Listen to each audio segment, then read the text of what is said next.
Ratty had just got to work with Mole's sardine opener when sounds like the scuffling of small feet and the confused murmur of tiny voices came from along the tunnel.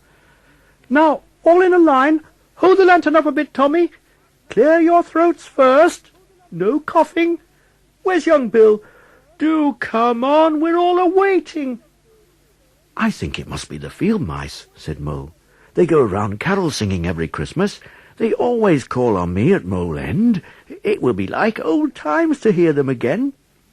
"I say, let's have a look at them," cried Ratty, jumping up from the table. What a seasonable sight greeted them when they threw open Mole's door.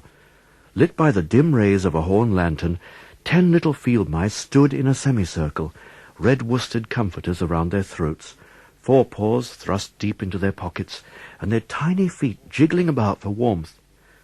With bright, beady eyes, they glanced at each other, sniggering and sniffing. Just as the door opened, the one holding the lantern was saying, "Now then, 1, 2, 3. And forthwith their shrill little voices uprose on the air. Mole and Ratty stood entranced. "Very well sung, boys," cried Ratty when their carol had ended. "Come along in and warm yourselves."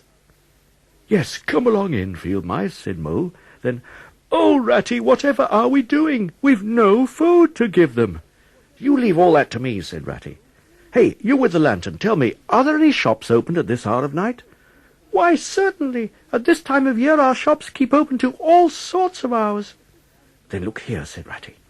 "You go off at once and get me—" And here a muttered conversation ensued, and Mole only heard bits of it, like, "Fresh, mind, no, a pound will do, but only the best, yes, of course, homemade, no tin stuff." Finally there was a chink of coin passing from paw to paw, and off the field mouse hurried. Meanwhile the rest of the field mice perched in a row on the settle, their little legs swinging, and gave themselves up to the enjoyment of the crackling fire as Mole plunged into a long story about his family, making each one of them recite the names of his numerous relatives. Ratty, meanwhile, set about mulling some ale. When the party was in full swing, there came a tap at the door, the latch clicked, and the field mouse with the lantern reappeared, staggering under the weight of his brimming basket. To much oohing and ahhing, the contents were tumbled onto the table, and under the generalship of Ratty, everybody was set to do something. In a very few minutes, supper was ready.